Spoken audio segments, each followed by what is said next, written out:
today. It was in the presence of not just his loved ones, but millions of people in the city that he grew up in the city that he loved, in the city that he called home. Mr. Ratan Tata will be remembered for his contribution to Indian industry, for putting Indian industry on the global stage at a time when no industrialist at that day and age, back in the 80s and 90s, had the ambition, the vision, or the drive that Indian companies could and will take on the global stage, will take on multinational status. Ratan Tata would say that he wanted to be remembered as someone who worked for the very best interests of both business and society, that he wanted to be remembered simply as someone who made a change which he thought was small, but frankly, his legacy, that change is so enormous and so monumental, it will live on not just in the hearts and minds of people whose lives he touched, but also millions of people across the world.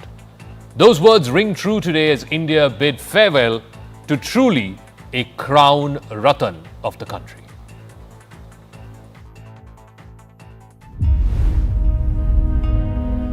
Iconic industrialist, one of the most respected businessmen of India, the gentleman billionaire, visionary, and the biggest brand ambassador of India Inc. Ratan Tata was born to Parsi parents Naval and Sunu Tata in Bombay in 1937 during the British Raj. Ratan was raised by an indulgent yet disciplinarian grandmother, Navajbai, along with younger brother Jimmy and half-brother Noel after their parents separated. Life was luxurious for the young Tatas, but their grandmother instilled a strong set of values in them. Young Ratan played a lot of cricket and learned the piano while leading a protected and privileged life. Ratan Tata studied in Bombay's well-known schools Campion and Cathedral and John Cannon. He would say later he was shy, fearful of public speaking, and was not into too many extracurricular activities. After school, Ratan Tata set sail to the US to study architecture and structural engineering at Cornell University. The years he spent in the US from 1955 to 1962 had a tremendous influence on him. He traveled across America and was even ready to settle down in Los Angeles. But his love affair with America came to an end as Lady Navajbai's health deteriorated and he was forced to return to India. In India, he had a job offer from IBM, but JRD Tata wouldn't allow him to join there and asked him for his resume. That's how Ratan Tata joined Tata Industries in 1962 as an assistant, spending 6 months at the Telco and Tisco plants in Jamshedpur. In 1965, he was appointed technical officer in Tisco's engineering division, and in 1969, he worked as the Tata Group's resident representative in Australia. He returned to India in 1970 to join Tata Consultancy Services for a short stint.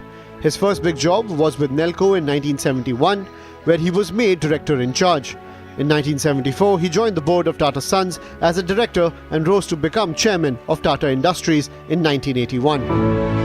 In 1991, as the Indian economy was on the threshold of liberalization, Ratan Tata took over from JRD Tata as chairman of Tata Sons to run the group founded by his great-grandfather more than 100 years ago. He soon started restructuring the Tata Group. The group not only achieved spectacular growth, but it was under his leadership that the Tata Group saw a series of high-profile acquisitions like Tetley, Chorus, Daewoo and Jaguar Land Rover. The billionaire's empire extended from salt to the world's second-largest tea business to giants in steel, software and hotels. He took the Tatas from a $4 billion to a $100 billion group. He was the mascot of the India growth story.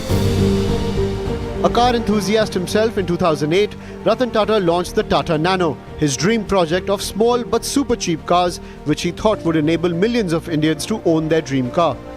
It came to be known as the People's Car due to its affordable pricing. The project hit a roadblock in West Bengal's Singur and had to shift to Gujarat. In December 2012, he stepped down as chairman of Tata Sons after 50 years with the Tata Group and was appointed chairman emeritus of Tata Sons. A big backer of education and healthcare, Ratan Tata generously funded many philanthropic projects, prominent research institutes and cancer hospitals. After his retirement, Not one to sit still, he quietly helped young and bright minds by investing millions in their startups. Ratan Tata's unconditional love for dogs is well known, and he built a pet hospital in Mumbai. He is once said to have missed an invitation from Prince Charles because one of his pet dogs was ill. Even stray dogs were reportedly given free entry at the iconic Taj Mahal Hotel and Bombay House. Ratan Tata was awarded the Padma Vibhushan in 2008, a gentleman to a fault. With Ratan Tata's passing, India has lost one of its shining jewels that glittered for many decades and enriched millions of lives. It's truly the end of an era.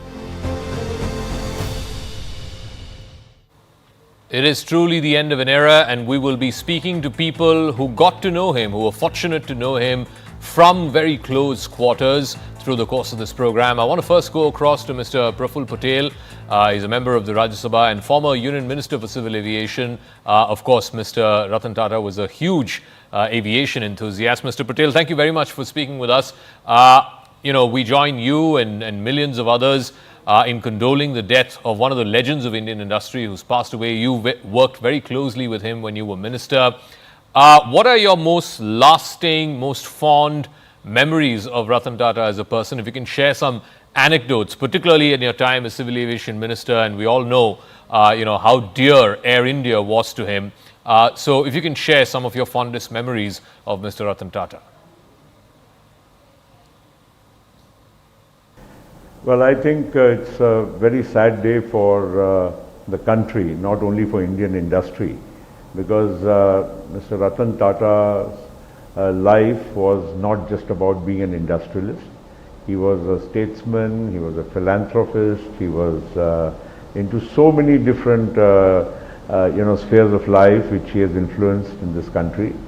And even for me personally, since I knew him reasonably well, I would say, a personal loss too. But I would also like to, reminisce about some of the few things which I, thought would be interesting to know as of today, since he's no more with us, and I'm sure many people are throwing light on different aspects of his life. But as a minister, I remember, I knew him much before that, but as a minister, I remember I called him up one day and said, Mr. Tata, I have become the Minister of Civil Aviation, a subject which is very dear to your heart, and it would be very enlightening for me to come and meet you and maybe have some ideas from you as to what would be the best way forward. So he says, Praful, don't worry about coming to me, I will come to you. I said, no, Mr. Tata, it's not about formality, it's not being a minister or anything. Out of sheer respect, I feel it would be nice to, come and meet you. So he says, oh, you are being very formal, or whatever he tried to, put it in as many words. He says, no, okay, I'll buy you lunch at the Chambers. So we went to have lunch at the Taj Chambers in Mumbai. And then, of course, before the lunch we were sitting, and then we continued our conversation into the lunch. And I asked him, I said, Mr. Tata, what do you feel? He says, listen, this is one sector which is very dear to my heart. I'm a pilot myself. I fly my plane as much as I can. And, Indian aviation really needs to grow and grow aggressively. It has to be, unburdened from the controls which are there in the government. I said, give me some thoughts, and of course, you did see that most of the actions one took were also, in a way, inspired by Mr. Tata's thoughts in terms of opening up the sector, liberalizing it, allowing more airlines, privatizing of airports, and opening up the skies in general, making even the regulatory hassles and the bureaucratic controls over the entire sector much more flexible and easier. Okay. And then I also asked him, I said, Mr. Tata, all this having been said, why don't you start an airline? He says, no, Praful, I've pondered over this idea many a time.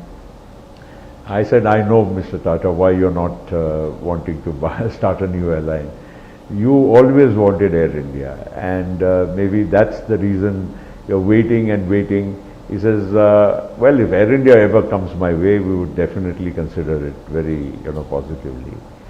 And I said, well, Mr. Tata, let me be very honest.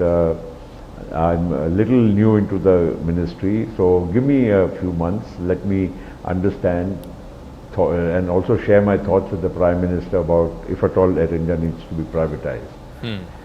And willy-nilly, it so happened that a few months into the ministry, we made a presentation to Dr. Manmohan Singh, and I was very convinced that Air India needed a lot of infusion of capital, also needed a complete refurbishment of its image, the working culture, and it was a tough job to do it within the system of government. Okay. So I did make a presentation to the Prime Minister where we thought that it's best that we privatize it, otherwise we'll have to invest so much money, buy so many planes, and then again, the same system is going to be operating all this. And it just so happened that the airport privatization went through, but there was a little reluctance on the part of the government, especially the Congress party, not to privatize Air India. Okay. So I went back to Mr. Tata after a few months and I said, Mr. Tata, I tried my best to give you Air India, not you personally as such, of course it is a process in government if you had a chance to bid, but this is what's happened.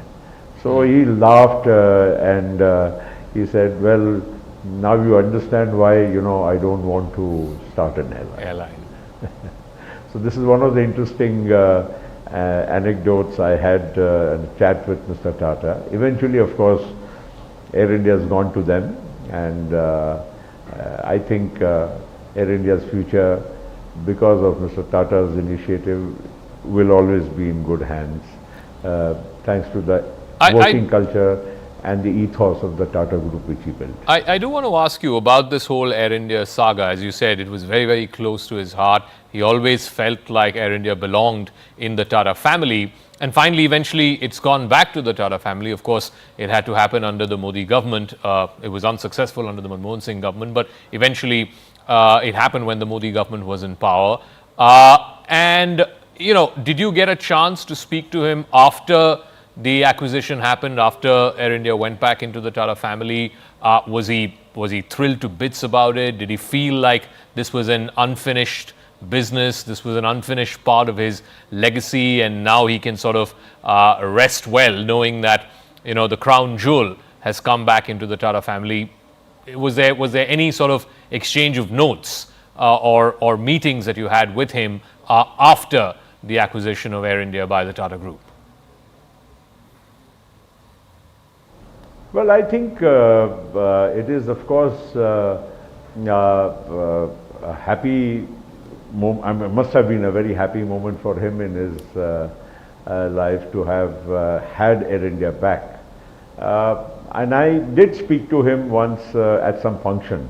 Then of course, by the time he had already retired from active business, and he was no more heading Tata Sons, and he had handed over the baton to Mr. Chandrasekaran. But obviously he was being briefed regularly, and obviously his inputs were being taken very seriously in whatever decision making was taking place. And so at a function when I met him, I said, jokingly, I said, Ratan said, how are you feeling now that Air India is with you? And of course, my old experience was as a minister talking to him about Air India. This was much later. So he says, he laughed and he said, Praful, it's something I'm happy about, but there's so much work to do, and I hope my guys are able to, execute it to perfection. So that word perfection stuck in my mind. I said, oh yes, of course, I'm talking to Ratan Tata, and he doesn't want to do anything less than perfection. Of course, it's going to take a while. It's a big job. And another anecdote or incident I remember is once when I was a minister, he met me, and he asked me, he said, Praful, why don't we have rooftop helipads? I said, it's interesting. Why should we not have them? Yeah. You're right. All over the world, in all the big cities of the world, there are rooftop helipads. It's not only necessary for transportation, but also for medical emergencies or even other emergencies. A situation can come in big cities. Traffic can be very, cumbersome, and we should have rooftop helipads. So I said, yes, I agree with you, and I'll get it examined. And again, typical in our country, the bureaucratic system, and then I'm sorry to say, but even the security apparatus of our country, puts a lot of question marks. You can't do this for security reasons. Somebody comes in and says this is a defense reason. Then somebody comes and says this is another reason, some technical reason. So whatever it is, but we finally got that policy through, and the first helipad, rooftop helipad which was sanctioned was for Mr. Tata at the Taj Willingdon Mews at Colaba in Mumbai. And trust me, it was approved with all regulatory processes, and he himself flew on the first helicopter. I think he flew it himself and landed at the rooftop of Taj Willingdon Mews, and he called me from there. He says, I have landed here, thank you very much.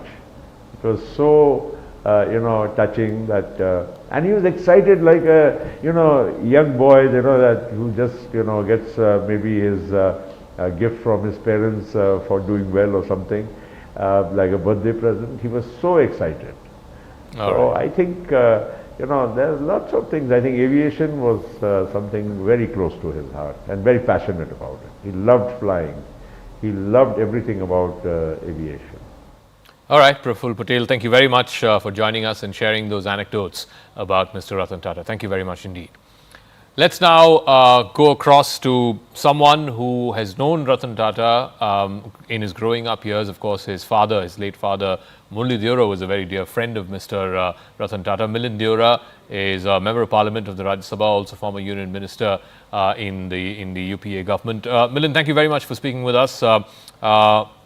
I'm sure you join millions of Indians around the world mourning the passing away of a legend, the passing away of one of the industry titans, but perhaps most importantly for you, the passing away of a fellow South Mumbaikar. As I said a moment ago, I'm sure you would have known him growing up as a child, but I guess his relations with your father, the late Murli Deora, would have been much more like a friendship. What are the fondest memories that you've had of Mr. Tata, both growing up and more importantly, I'm sure you would have had interactions with him as a member of parliament from South Mumbai, the place where he used to live and you live now, and also in your time as minister, I'm sure you would have had interactions with Mr. Tata. So what were your fondest memories of him? Well, thank you for having me. I can't claim that I knew him well. I had the opportunity to meet him a few times. My late father certainly knew him well. But as a Mumbaikar, one could feel his presence in the city, in the state. He was a quintessential South Mumbaikar in that sense. He worked and lived in this area. I had the opportunity to represent him several times in parliament. He made Maharashtra proud nationally. He certainly made India very proud internationally. And we went to the same school as well. We were both products of Cathedral and John Connon School in Colaba, very close to where he worked and lived right till the end of his life. But his legacy is something which I think there's many aspects to his legacy, and there are few people who sometimes transcend being pigeonholed and categorized and put into just one category or one genre. And he was one of those people. I think he was an industrialist, he was also a nationalist, he was also a person who could guide politicians about policy. He was certainly somebody who was a philanthropist and put philanthropy on top of the corporate agenda in India. Was one of the earliest proponents of that in this country. He was certainly one of the earliest business leaders in this country, business industrial houses, to take a homegrown Indian group international and to dream so big that an Indian group could rise to become a multinational, making bold acquisitions in the automobile space, in the tea space, in many other industries. So I think he left a huge, leaves a huge void, but he certainly lived a very good life, certainly inspired many people, many of his peers, future generations, future entrepreneurs. And one thing I've seen of him is, back in the day when I was a student at Sydenham College, after I passed from Cathedral School, a very close friend of mine helped found ISEC, which is a global student organization. And my very close friend of mine was the founding president of ISEC. And I do remember when Ratan Tata had come to speak to the students at the time, the lasting impression he had on young people, including my very close friend, which lives on till today, almost 30 years later.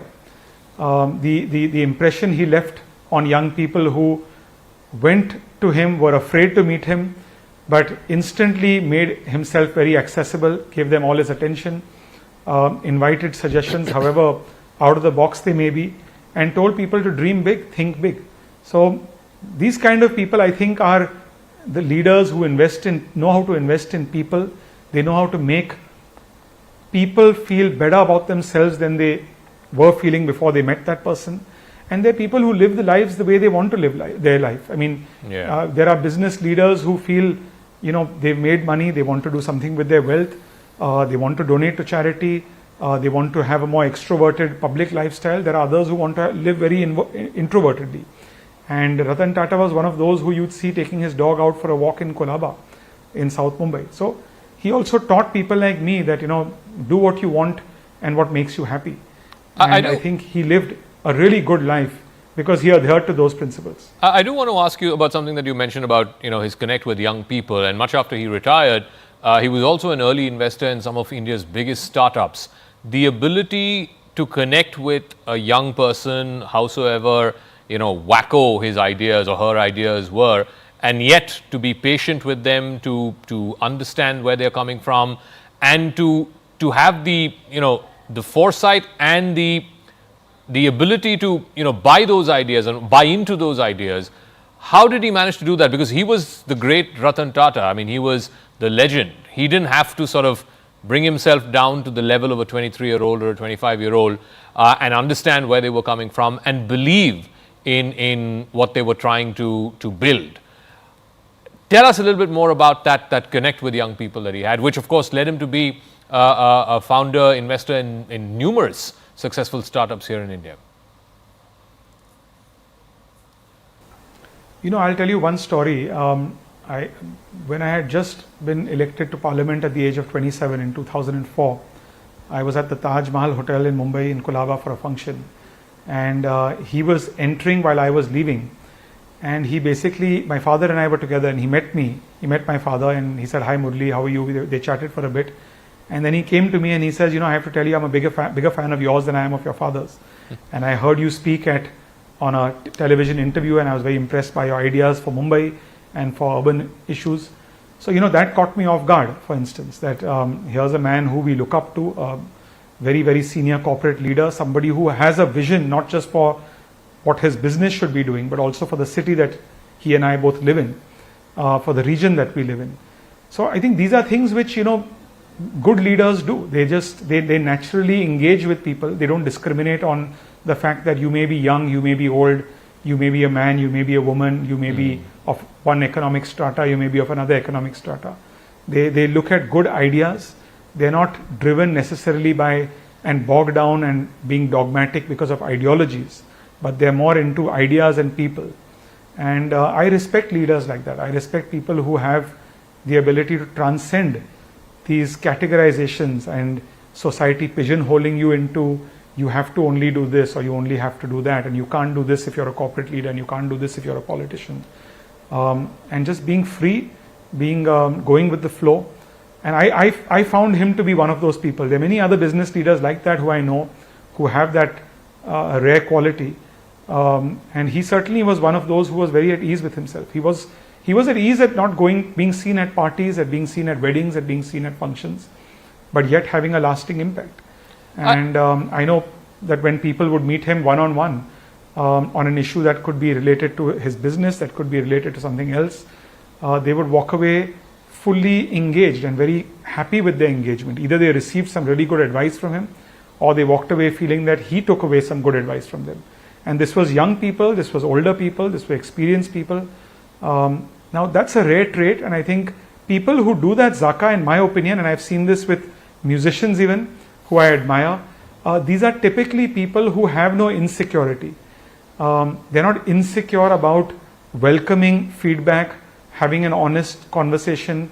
There's no protocol between them and the person they're talking to, and that's refreshing. So he was one of those leaders, and I know that many people who met him and interacted with him walked away with that impression. And finally, again, something that you referred to previously, much before terms like corporate social responsibility and corporate philanthropy became big. I mean, he went out there and was already practicing those philosophies, even things like sustainability and caring for the environment. This is something that we rarely see, or at least used to see 30 years ago. We see it now, corporates are talking about it, but something that corporates did not talk about 30 years ago. So he had the vision to understand that, look, it's not just about making money or making profits, but if you solve the society's problems, it somehow will help your business as well. Yeah.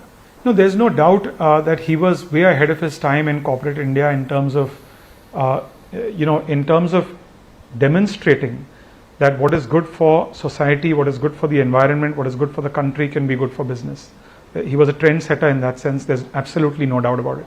He was also a trendsetter in that he was under his leadership, Tata was one of the first groups that went out, first Indian groups, business houses that went out and truly became a multinational, and encouraged Indian businesses to go out, dream big, acquire assets overseas, and honestly, assets which are not easily manageable assets. I mean, acquiring Land Rover, acquiring Jaguar, a B2C business in the consumer space in a very, very competitive market. These brands compete in a luxury segment in the Western markets. Managing it from India, operating and owning it from India, going and buying Tetley tea. So he demonstrated that India has the power to do that. Chorus Steel. And I think he also, so while he at one level brought about a certain philanthropic angle into corporate India and brought that culture into the corporate India, he certainly at the same time demonstrated that we as a country and we as a fraternity should dream big and go out and acquire assets overseas and not just limit our scope to India.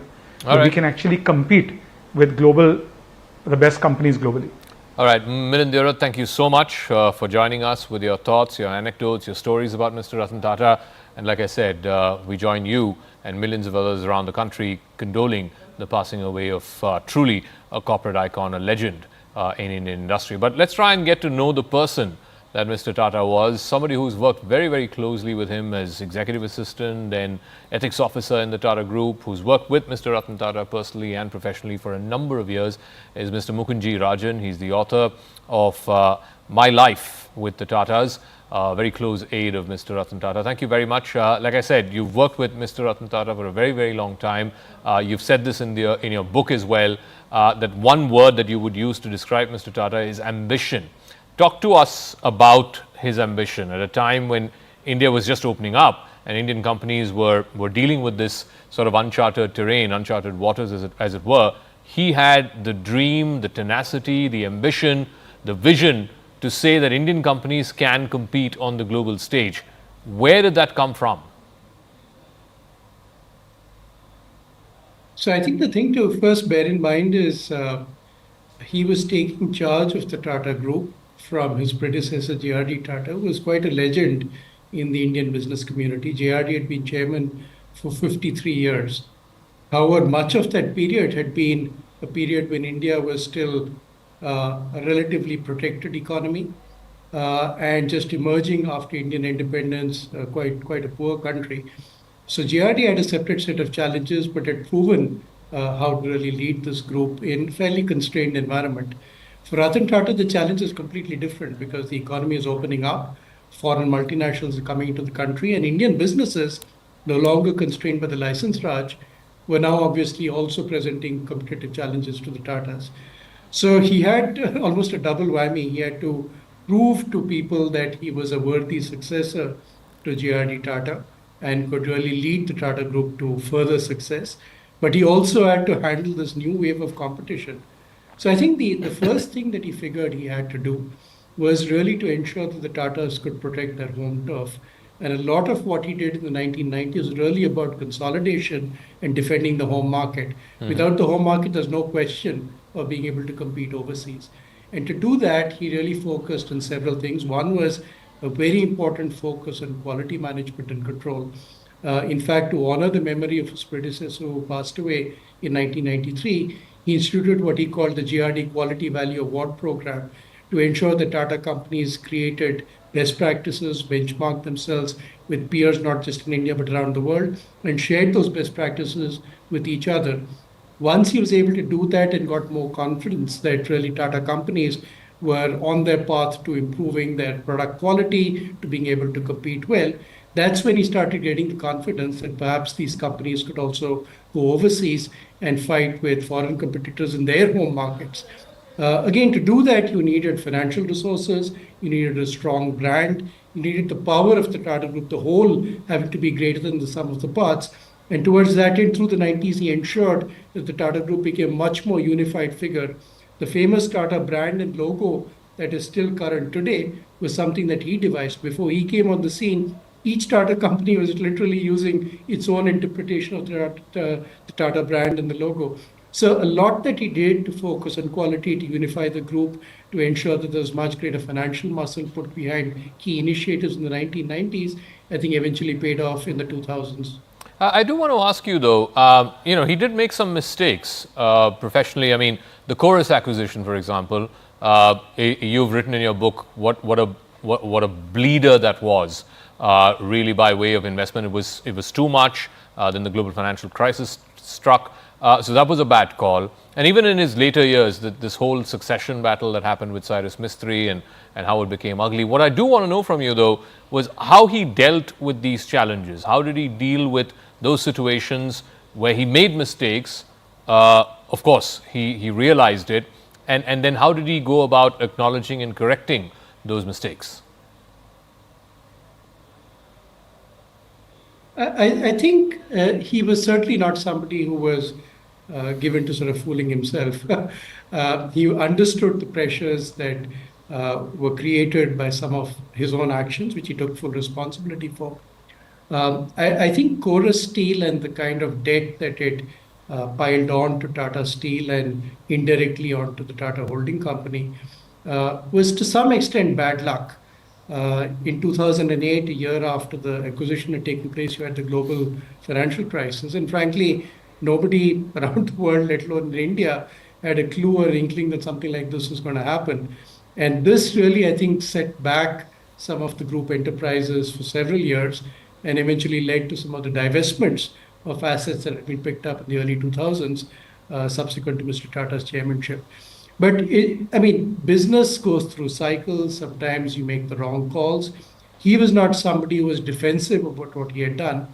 And on the whole, I think if you take a look at his tenure, the kind of ambition that he injected in his Tata peers down the ranks, I think has really paid off. And if Tatas are today where they are, multi-$100 billion market cap group with multiple flagship companies doing really well, I think it is in no small measure due to the kind of ambition he injected. And that would not have been possible if the group had not really made an effort to make things work and had pursued ambitions, goals that perhaps may at that time have seemed almost foolhardy. All right, Mr. Mukund, thank you very much for joining us and sharing your thoughts and anecdotes and memories about Mr. Ratan Tata. Thank you very much indeed. All right, let's now shift focus to some of the other stories that we're tracking the second half of Brass Tacks tonight's show. Today, the 10th of October, marks World Mental Health Day. It's celebrated around the world. And this year's theme is workplace mental health. it's also important to address the issue of mental health among young people, whether it's teenagers, whether it is young children. I got a chance to address that. I sat down with the Surgeon General of the United States, Dr. Vivek Murthy.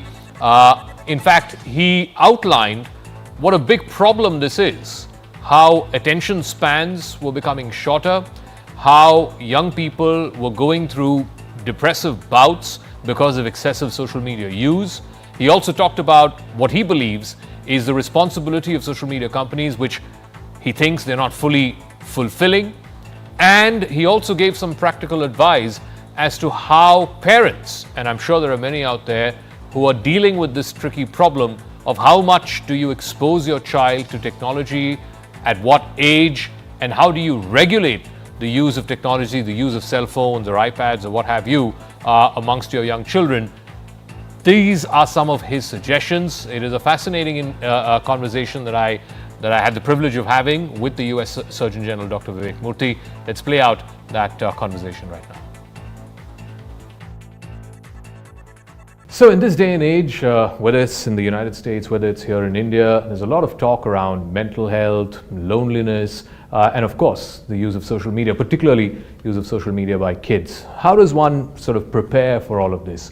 Whether you're a young person and if you have a child, how do you regulate that for your child? If you're an elderly person, who has no immediate family next to you, then how do you deal with the pandemic of loneliness? To try and discuss all of this, I'm joined by a very, very special guest in this exclusive interview here on CNN News 18, Dr. Vivek Murthy, the Surgeon General of the United States of America. Thank you so much for speaking with us here. Well, thank you. I'm glad we're doing this. So let's start off by asking you, why are you here? What are you doing here? What's going on? Well, I'm in India to focus on an issue that's of great importance to both the United States and India and much of the world, which is the issue of mental health. Mental health is not something I learned a whole lot about in medical school. It was something I had to learn much more about afterward, because in our health system we tend to focus a lot more on physical health. But what we've learned over the years is that mental health is just as important as our physical health. And now's the time for us to really do more to ensure people who need treatment can get it, to make sure we can speak more openly about it, but also to ensure we're getting at the root causes of what's driving so much of the mental health strain and struggle across the world. And one of the things about mental health is it can affect you whether you're a young person, you're a family man, you're a senior citizen. It's almost agnostic that way. Yeah, mental health can impact all of us, just in the same way that anybody can sprain an ankle or hurt your back. We can all have moments in our life where we struggle with our mental health, and that includes me. I'm no different. I've had periods in my life where I've struggled with my mental health and well-being, and especially when I was younger. And at those times, ages, I didn't know what to do about it. I didn't know how to talk about it. I didn't know that it was okay to speak about it. But this is, it turns out, a more universal struggle. And the quicker we're able to start looking at it, just like we do physical health, and the more that we get people to speak up and share their stories without shame or stigma associated with it, the more readily we can get people ultimately the help that they require. So one of the things is exactly that people are still not open to the idea that you can talk about your problems, or talk about the fact that you're not feeling great, you're feeling depressed. And especially the older you are, the more difficult it becomes to have these conversations. So how does one address that? Well, this can be very difficult. And I remember certainly growing up in the Indian American community in the United States, there was a lot of stigma around mental health. And that was true for many communities in the United States. And there was a time, in fact, where I had an uncle who lost his life to suicide, and I was actually the one who got the call. I was at home in high school at that time, in 12th standard, received the call that they had found him. And I remember being very confused at that time of how to even think about what had happened, how to talk about it. There was this cloud of shame that descended on our family after that, and we didn't know how to speak about this to others or whether this would reflect poorly on our family. So there was a lot to work through, but one thing that I've seen help is that whenever one person stands up to speak more openly about what they're going through, even if that's reaching out to a friend to share their struggles, that gives permission to other people to be open as well. The more in our schools we're able to speak openly about mental health and treat it just like we would physical health, that sends a message to students that this is okay for you to talk about. And the more we see leaders in businesses and organizations standing up to say, look, we want to support people in their mental health. This is just as important as your physical health. That creates a culture that's more open to addressing mental health concerns. One of the issues that you're very passionate about, and you've been talking about it for quite some time now, is loneliness, particularly when elderly people who feel lonely when they've lost a spouse, and this can happen again at the other end of the spectrum. Younger people are now pushing back marriage and starting a family, so there is also a loneliness epidemic amongst the young as there is amongst the old. Again, how does one cope with living life alone? Well, loneliness is very interesting. If you look up most textbooks of medicine, you don't see a lot of discussion about issues like loneliness and isolation. But one of the things that we've come to realize as we pull the curtain back on this issue is two critical things. One is that loneliness is extraordinarily common, much more so than we would realize. In the United States, we have a third of adults who are struggling with loneliness, and more than 50% of young people are struggling with loneliness. And this is true in many other countries as well. But the second thing we've now learned about loneliness is how consequential it is for our health. That when you struggle with the sense of being socially disconnected from other people, it increases your risk of anxiety, depression, and suicide, but also your risk of heart disease, of dementia, of premature death. So much so that we found that the mortality, the life-shortening effect of social disconnection is comparable to smoking and to obesity, which we think of as classic public health issues, but social disconnection is one as well. So why is loneliness not a public health issue? It is. It should. I mean, yeah. You see governments and non-governmental organizations involved and engaged in the malaise of loneliness as much as they are, let's say, fighting tobacco or, So we have to make loneliness as important a public health issue as issues like tobacco and obesity. And that's one of the reasons during my time as Surgeon General, I've issued the first Surgeon General's advisory specifically on the epidemic of loneliness and isolation to help raise the importance of this issue. When we recognize the consequences of it to physical and mental health, then we understand why it's so important to take action. But finally, it's important to recognize the impacts of loneliness and isolation go well beyond health. We know that it has an economic impact as well, that in the workplace when people struggle with loneliness, it impacts their engagement, their creativity, their retention and productivity. In schools, when kids are struggling with loneliness and isolation, it also impacts their academic performance and how they do overall. And finally, when you look at communities that are more socially connected, you find that they're not only more economically prosperous, but they also have lower rates of violence. So it turns out that our connection with one another, the social fabric of our communities, is a fundamental element of our well-being. And when we don't invest in that, then what we see is across the board, we will struggle in health and in non-health domains. One of the other issues you've been writing about is about the influence of social media platforms and overuse of cell phones, particularly among young people, children.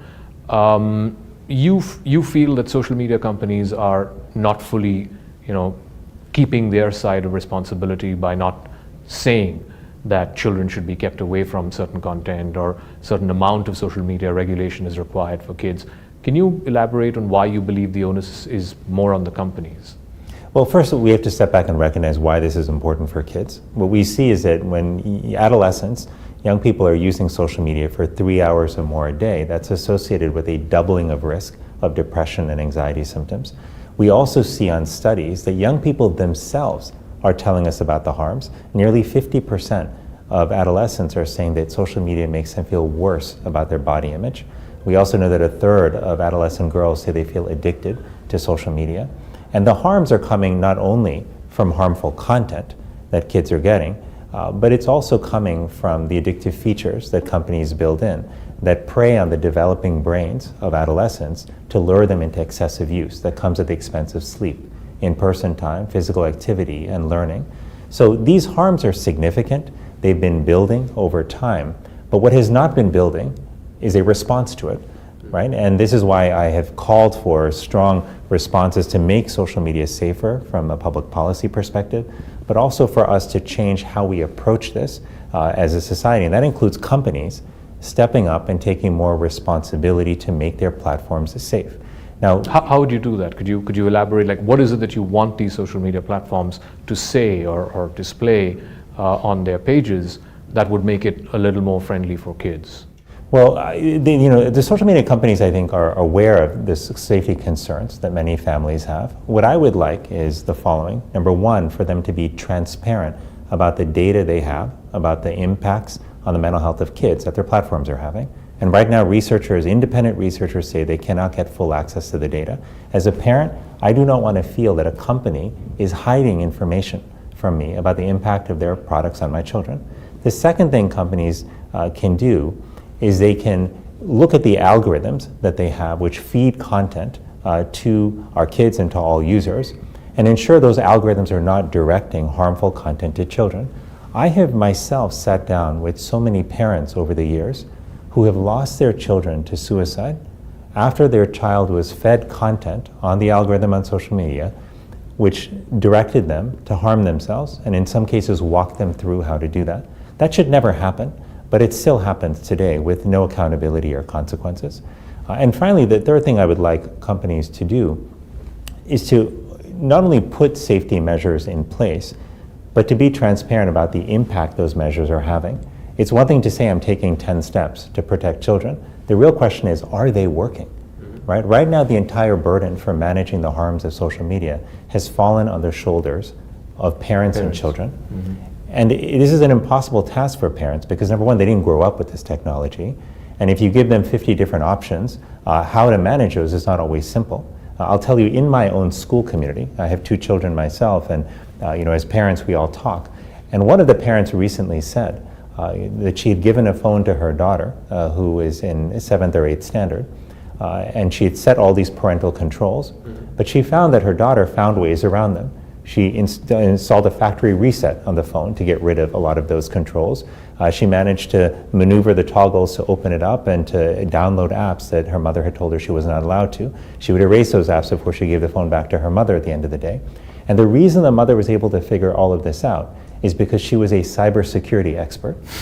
But not every parent is a cybersecurity expert. Yeah. And so we cannot continue to tell parents, oh, just manage this entirely on your own. This is a big part of what is contributing, it turns out, to parental mental health stress as well. In the United States, the top 2 reasons that parents say parenting is so much harder now than it was a generation ago are technology and social media. So we've got to step up and do more as a society and not place it entirely on the shoulders of parents. But if, I'm sure there are non-cybersecurity parents who are watching this program who have kids and who are facing this very real problem of how do you regulate social media for your children, what can they feasibly do? So it's a good question, and I can tell you, in fact, what my wife and I are planning to do and what we advise other parents to do. And I'm not a cybersecurity expert, so I think I'm like most parents out there.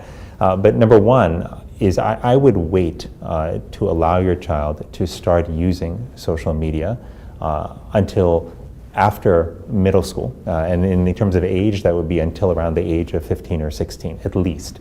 And I would reassess then based on their maturity, based on the data about the safety of the platforms. The second thing I would do is if your child is already on social media, and if they're using a phone of their own, I would put boundaries around the use of technology to create tech-free zones in their life. And I would do that specifically to protect sleep, in-person interaction, physical activity, and learning. And here's what that could look like. It could look like saying an hour before bedtime, we're all going to take our devices and charge them in the kitchen. And then you can get your devices back the next day, after everyone is ready in the morning. That helps protect quality and quantity of sleep. It also looks like saying when we are all having dinner together, or when you are getting together with your friends, and our friends are coming over to the house, that's a time where we're going to take away devices and you just focus on each other. More and more kids are actually taking it upon themselves to do this. A lot of young people in the United States are not waiting for their parents to intervene, but they're recognizing the impact that social media is having on their own lives. And they're formed movements, the Log Off movement is one of them, to protect space in their life that's free from technology. So as Surgeon General, when you speak to the American people, and I'm sure you speak to people around the world, how receptive are people to these ideas? Or do they say these are impractical? I mean, kids these days are not going to listen to you. How does it work? Well, it's a good question. I'll say I have been pleasantly surprised at how overwhelmingly positive the response has been to not only raising the alarm about these issues, but to laying out some pathways forward. And I think the reason is because people across the board have been struggling with how to manage social media for a long time.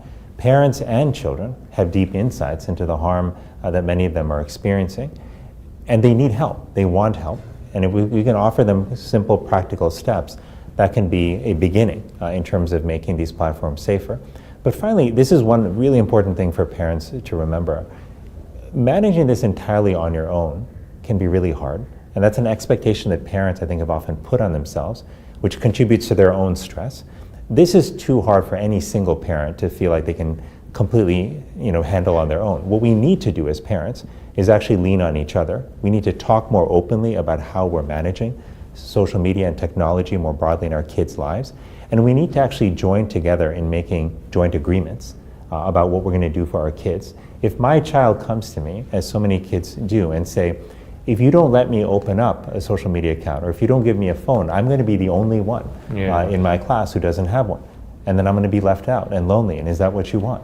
That puts parents in a really tough situation. But if a parent can say, actually, no, I've gotten together with 4 other parents in the class, and none of us are allowing our kids to open up a social media account, that actually is much easier for the parent and the child. So there's safety in numbers here. But as parents, the more we can be open about the challenges we're having and help one another, the easier this journey can be. All right. As a parent and as a Surgeon General of the United States, Dr. Vivek Motri, thank you very much for speaking with us here on CNN News 18. Well, thank you so much. It's good to be with you today.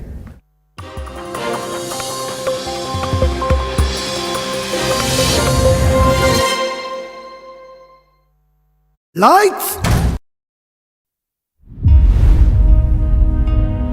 Iconic industrialist and one of the most respected businessmen of India, Ratan Tata was born to Parsi parents Naval and Sunu Tata in Bombay in 1937. Ratan was raised by an indulgent yet disciplinarian grandmother Nawajbai along with younger brother Jimmy after their parents were separated. Life was luxurious for the young Tatas, but their grandmother instilled a strong set of values in them. Young Ratan played a lot of cricket, learned the piano while leading a protected life. Ratan Tata studied in Bombay's famous schools Campion and Cathedral and John Cannon. He would say later that he was shy, fearful of public speaking and not into too many extracurricular activities. After school, Ratan Tata set sail to the United States to study architecture and structural engineering at Cornell University. The years he spent in the US from 1955 to 1962 had a tremendous influence on him. He traveled the country and was ready to settle down in Los Angeles. But his love affair with America broke as Lady Nawajbai's health deteriorated and he was forced to return to a life he thought he had left behind. In India, he had a job offer from IBM, but JRD Tata wouldn't allow him to join there and asked for his resume. That's how Ratan Tata joined Tata Industries in 1962 as an assistant and spent 6 months at Telco and Tisco plants in Jamshedpur. In 1965, he was appointed technical officer in Tisco's engineering division, and in 1969, he worked as the Tata Group's resident representative in Australia. In 1965, he was appointed technical officer in Tisco's engineering division, and in 1969, he worked as the Tata Group's resident representative in Australia. He returned to India in 1970 to join Tata Consultancy Services for a short stint. His first big job was with Nelco, where he was made director in charge in 1971. In 1974, he joined the board of Tata Sons as a director and rose to become chairman of Tata Industries in 1981. In 1991, as the Indian economy was on the threshold of liberalization, Ratan Tata took over from JRD Tata as chairman of Tata Sons to run the group founded by his great-grandfather more than 100 years ago. He soon started restructuring the Tata Group. The group not only achieved spectacular growth, but it was under his leadership that the Tata Group saw a series of high-profile acquisitions like Tetley, Chorus and Jaguar Land Rover. The billionaire's empire extended from salt to the world's second-largest tea business to giants in steel, software and hotels. A car enthusiast himself, in 2008, Ratan Tata launched the Tata Nano, his dream project of small but super cheap cars for millions of Indians. It came to be known as the people's car due to its affordable pricing. The project hit a roadblock in Singur and had to shift to Gujarat. In December 2012, he stepped down as chairman of Tata Sons after 50 years with the Tata Group and was appointed chairman emeritus of Tata Sons. A big backer of education and healthcare, Ratan Tata generously funded many philanthropic projects, prominent research institutes and cancer hospitals. After his retirement, not one to sit still, he quietly helped young and bright minds by investing millions in their startups. Ratan Tata's unconditional love for dogs is well known, and he built a pet hospital in Mumbai. He is once said to have missed an invitation from Prince Charles because one of his pet dogs was ill. Even stray dogs were reportedly given free entry at the iconic Taj Mahal Hotel. Ratan Tata was awarded the Padma Vibhushan in 2008. Gentleman to a fault, with his passing, India has lost one of its shining jewels that glittered for many decades and enriched millions of lives. It's truly the end of an era.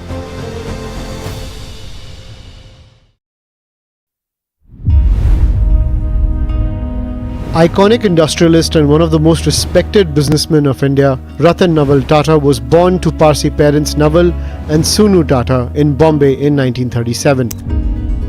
Ratan was raised by an indulgent yet disciplinarian grandmother Nawajbai along with younger brother Jimmy after their parents were separated. Life was luxurious for the young Tatas, but their grandmother instilled a strong set of values in them. Young Ratan played a lot of cricket, learned the piano while leading a protected life. Ratan Tata studied in Bombay's famous schools Campion and Cathedral and John Cannon. He would say later that he was shy, fearful of public speaking and not into too many extracurricular activities. After school, Ratan Tata set sail to the United States to study architecture and structural engineering at Cornell University. The years he spent in the US from 1955 to 1962 had a tremendous influence on him. He traveled the country and was ready to settle down in Los Angeles. But his love affair with America broke as Lady Nawajbai's health deteriorated and he was forced to return to a life he thought he had left behind. In India, he had a job offer from IBM, but JRD Tata wouldn't allow him to join there and asked for his resume. That's how Ratan Tata joined Tata Industries in 1962 as an assistant and spent 6 months at Telco and Tisco plants in Jamshedpur. In 1965, he was appointed technical officer in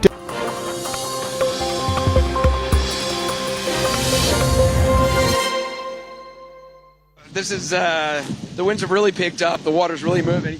You can get a sense of just how fast the wind is moving there. You can see it in the light there. It is now just whipping off the Manatee River. It's coming in from kind of the north, I guess, northeast.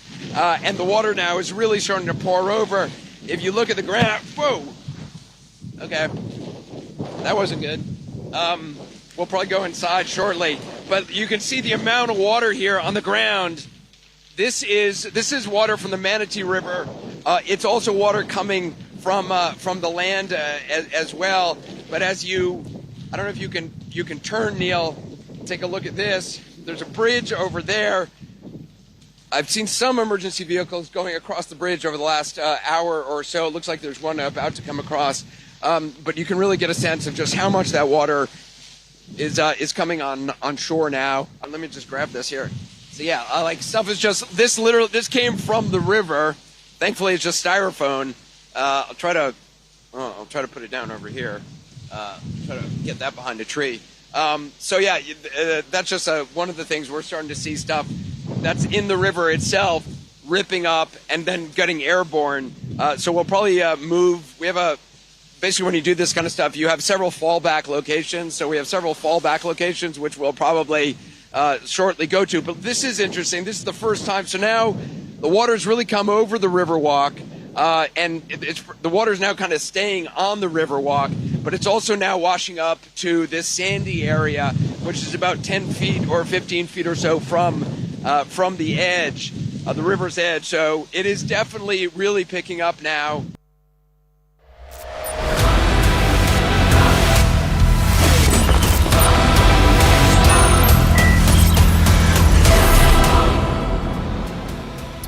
Viewers, crisis brings out the best in the best. I've never had the opportunity to interview Ratan Tata, but in 2008, during the 26th November terror attacks in Mumbai, we found ourselves bound by a tragedy. The Tata Group's iconic hotel